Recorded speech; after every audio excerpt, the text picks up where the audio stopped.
Hi everyone, I am so much excited today because I have a guest who's an actor who was featured in a number of movies such as Mpali, Ten Tamanga Street, Makofi, Love, and Sacrifice, and Mpaso.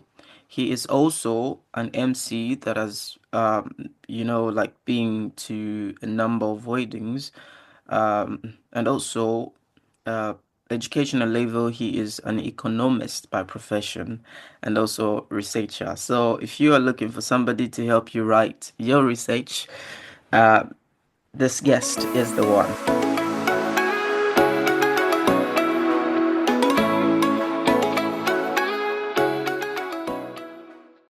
Job, how are you?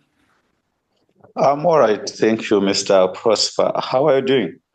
I am doing fine. I am doing fine, although it's like very cold right now. How's the weather for you? Here in Zambia, the weather is just cool. It's The not weather. cold, not hot, but just medium. Is it raining too much? Not today. Today it's not raining. Today it's not raining. Yeah. Okay, cool. But have you like had a lot of rains in the past week? I think last week we had a lot of rain, and this week I think it's just today, but I'm sure it is coming in the evening. In the evenings. Wow. Uh, But I think Zambia was experiencing some form of drought, right? yeah, yeah. Yeah.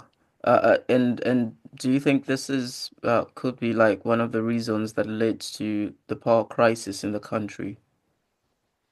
Exactly. I think the issue of drought has affected electricity and other businesses because we have climate change in Zambia.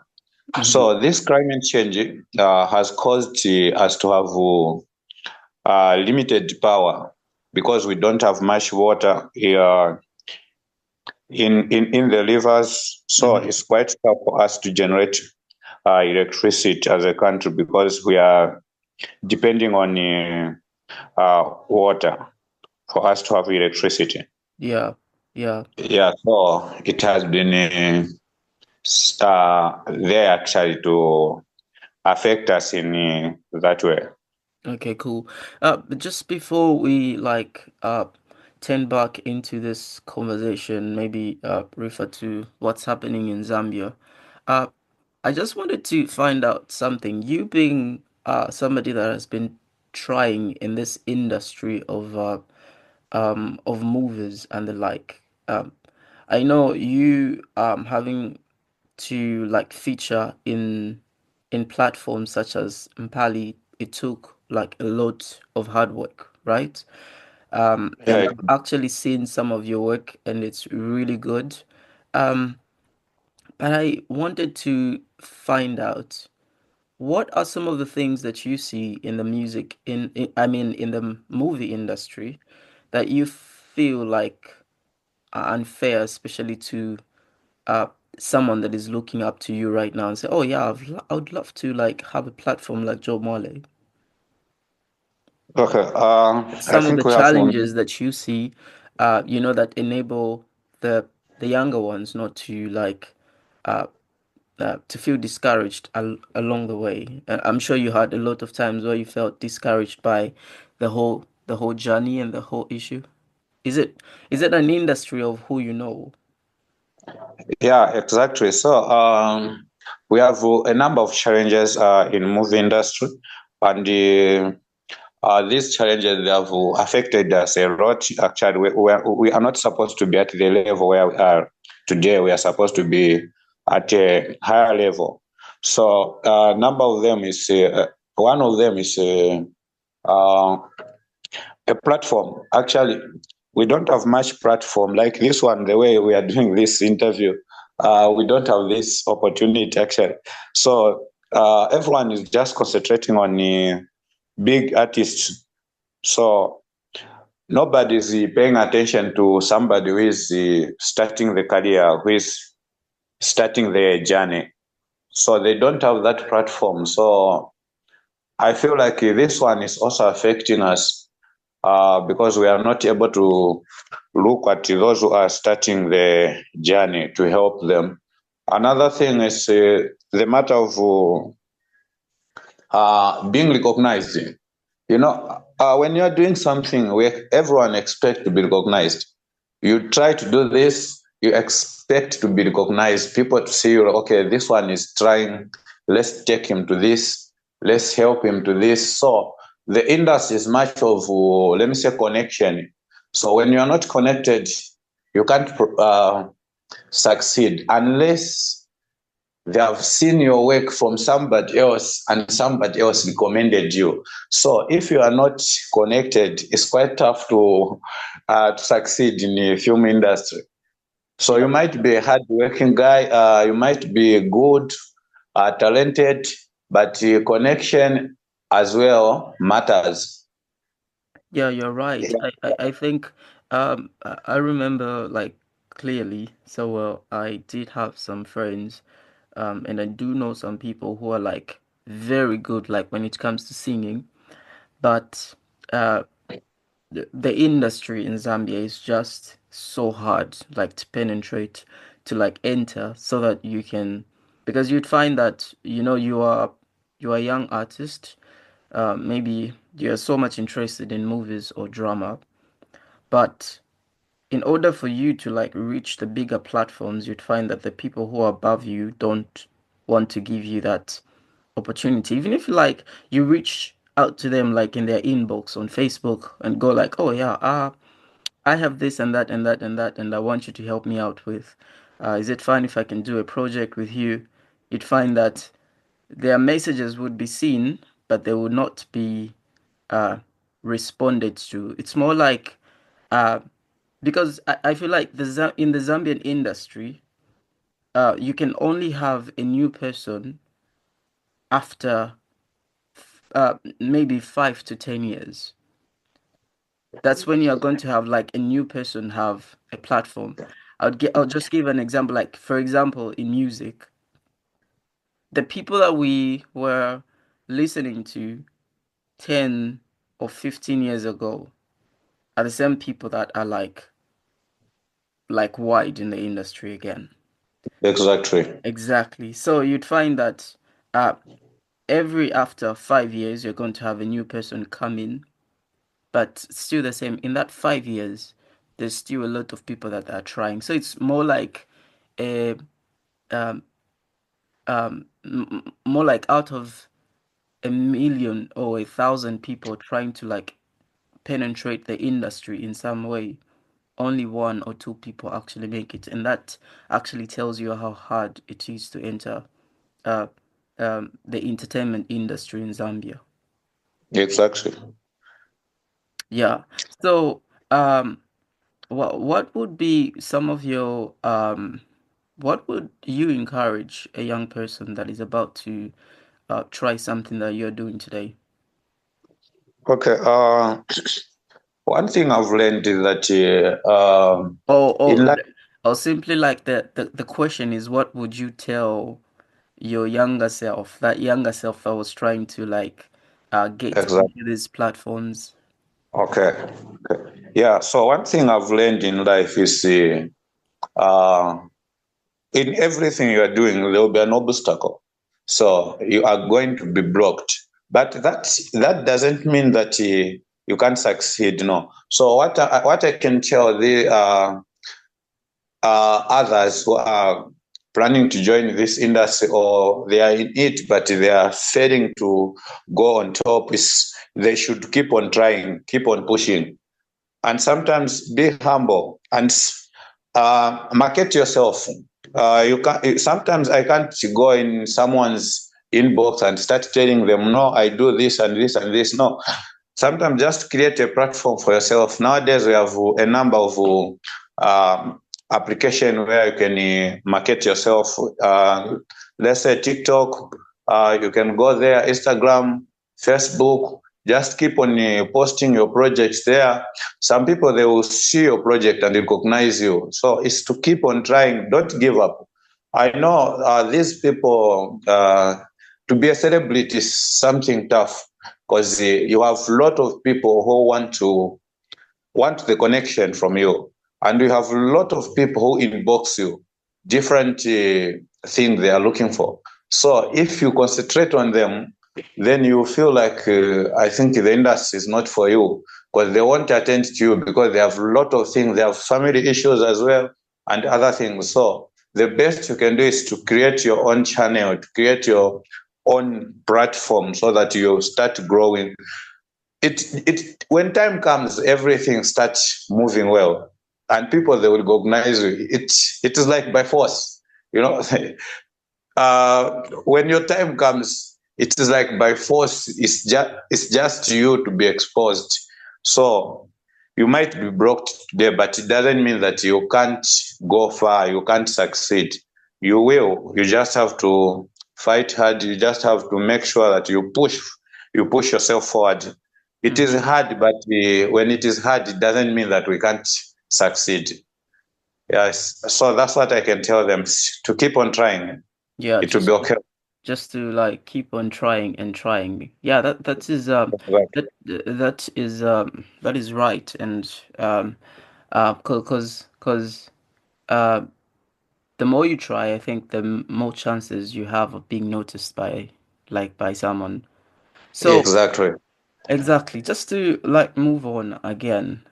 There's been like recent things that have happened in Zambia. Before we get to the issue of the PF, uh, I just want to know, you know, since we're still talking about the entertainment industry at the moment, uh, I wanted to like find out something from you. You know the unfortunate story that happened to Dandy Crazy. Yeah, yeah. Exactly. Uh, what's your view or on how this whole funeral was run? Do you feel like uh, the support that he had today was, I mean, after he died, the people, how everybody showed up, especially like his fellow artists, was the same type of support that he got even before that? Okay. First of all, I will say, may his soul rest in peace, King Dad. Uh, he was a good person. Has done a lot of things for people. Uh, he was jovial. Uh, he was somebody who, when you meet even for the first time, he would welcome you like you have been there with him. He knows you better like that. So he was a good person. Yeah. So on that issue, I would say the truth is that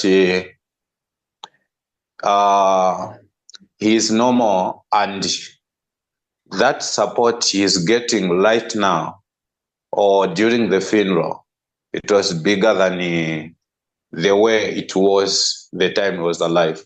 So I'll still go back to my point to say that people, they are also busy. People, they can't attend to me fully because they have other things to do. They are also pushing as much as I am pushing, and they are also pushing. So I can't say Dante Crazy he was not getting the support. No, he was getting the support, but there's a percentage of the support am supposed to get from people. Hmm. They can't give me a full support because they have other things as well. They have families as well. So there was a support he was getting, and I know people from Lusaka, they don't know, but Dandy Crazy has some houses in Kitwe.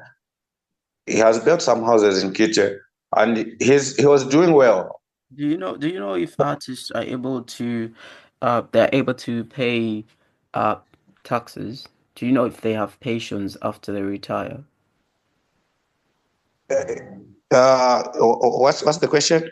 Do you know if artists pay, their taxes, like let's take for instance, when you retire, you've got, you're set because you're paying taxes, or you are um um more like a pension or something. Uh, Okay, yeah. a So pension, a percent. artists, Yeah. okay, artists we pay tax. We pay tax unless you just don't want, but we pay tax. As for me, Do most artists register for stuff like NAPSA and the like? exactly they do, they do. So every artist, as long as you are known, they pay, unless you are still pushing underground. But as long as you are there, you are paying tax because as an artist, I'm a brand and I'm registered. So I'm supposed to pay tax, and they are paying. And I know I'm sure that Dantecre's family will get something from they'll get pension from uh, the government. Yeah, so they'll get those things. They've been paying tax. Dantecre was a big artist, so we can't say that he was not paying tax. They'll follow him. But ZLA will there follow was him. a recent post from Malsampa asking people to like donate funds so that they can like help take care um of those funds can go to his family and the like. Okay, I think on that one, I would say they are asking for funds. I think for me, I would say they are just guilty that they were not helping him enough. Yeah, So because I do have the post right now where uh he actually I don't know if he is the one who actually opened the this bank account, but there are names over here asking people to donate, and it's crazy. yeah, so when somebody has died and he was very close to you, and you find out that uh, he was not doing well, you start feeling guilt, like I wish I would helped him. So now, because of that guiltness, that's why they are trying to help. No, let's see, organize funds. We try to do this for him. So somehow again, it's just to appreciate him for being with the industry, helping different people. So it's appreciation, but for some, it's that guiltness in them. But in this whole accident, it's not him who only like who died. He was like with other people in the car, right? Exactly. And I think this is something that I feel like we need to stop as a country because I've noticed that for most uh of the artists that have died like in a similar manner, we usually forget the people that they were with. Yeah. So I'll ask you about this. Like, how is your circle? Who is in your circle? My circle, Exactly. obviously my friends. So when you go back again to that accident, it's the matter of who is in that circle. Who is the circle of Danticres, and who is the circle of those guys. Mm. So Danticres had friends, and those friends were artists. And those guys, they had friends again. They are artists as well, and some they are dancers. Anyways, there, let's talk about, the upcoming election that is coming next year, right? Oh yeah. Yeah. Um, let's start with where you see the PF. Oh, all right. I'm a non-partisan, so mostly I'll be straight. I won't go to any party, like to support any party, because I'll be just direct. Because I'm an economist, I'm not supposed to talk about politics. It might affect me in the near future, but I'm supposed to be straight and to be Okay. flexible. Yeah, but what's your take in a few minutes on how you see the upcoming election? Do you think the PF can come in, or do you feel like UPND can actually scoop the next election again? Okay. the way things stand right now, I would say PF is dead. PF is not there. Let's forget about PF. It's not there. PF, they lost it because of bringing back Edgar Lungu and knowing that he was not eligible to stand. It's not something new. It's not something new to them. They know the constitution. Yeah. So that one. For PF is just forget about them because we don't have any potential leader who can lead people. Funny. So in the next election, you do you feel like I know you said you're non-partisan, but do you feel like in the next election, the favor leans towards UPND again? Yeah, it can, but the problem is here. In Zambia, people vote is part against people, ruling part against people. So I can't say that UPND will win. It's 50-50. Yeah. We don't know what people are thinking. Some they are complaining, some they are clapping, some they are condemning. So there's a lot going on. So I can say it's 50-50. Great. Sometimes people, they can just decide to bring somebody else and vote for that person and move the ruling party in power. Great stuff. Anyway, Job, we are going to the end of the show, but I want you to tell me some of the upcoming projects that you have in a few seconds. Okay. I'm launching my company, which is Breadproof Consultants and Enterprise.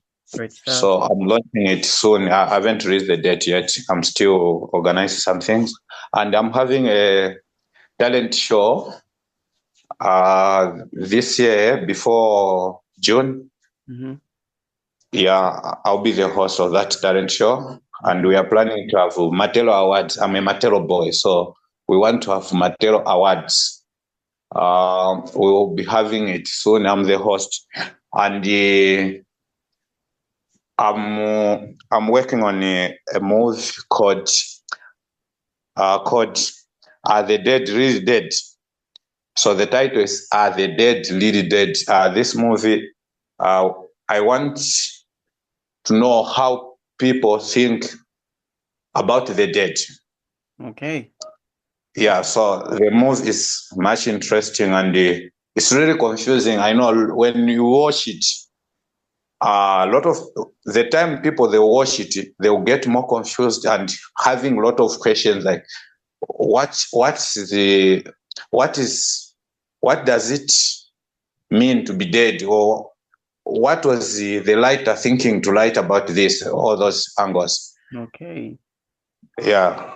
Great stuff. You've heard it for yourself. Job has so much going on in his life. Let's get to supporting whichever that we can. Go to his Facebook, do whatever that you can, so that we can grow the industry with passion, and the people that have a love for it. Just like I said at the beginning of the show, you have got a question from the last guest that I had. And the question was that what has led to the moral decay of kids, or just how kids are in general in the society today? Who's to blame? All right. Nice question. I really love questions concerning kids because we have a number of junks in the society right now. So one thing I would say, the first person to blame is parents. Parents, they are to blame. Secondly, the community where we come from. So why I'm saying parents, we are teaching our children in a hard way, whereby what we are passing through, that's what we want our kids to pass through as well. And sometimes we are destroying them because of tolerating some things they do in our homes while they are young.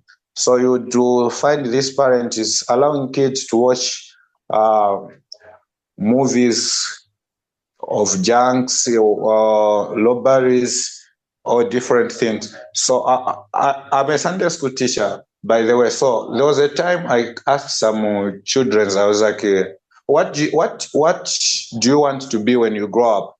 And I was surprised that one of those kids said, I want to be a robber. And I said, what inspired you? So it was like, no, I love the way they live, those people. So you get, so parents they are to blame. Other way around, the community where we are Okay, okay. is also destroying us. Exactly. And what's your next question for the next guest? My next question is, what can we do to help those young men in the society who are becoming junks? Yes, they have been destroyed already. What can we do to help them so that they can be better people, better leaders for the community? Exactly. Great stuff. Guys, this has been Rise and Training, and I thank you, Job Mwale, for joining me today. Yeah, you have a great one. It's my pleasure. All right.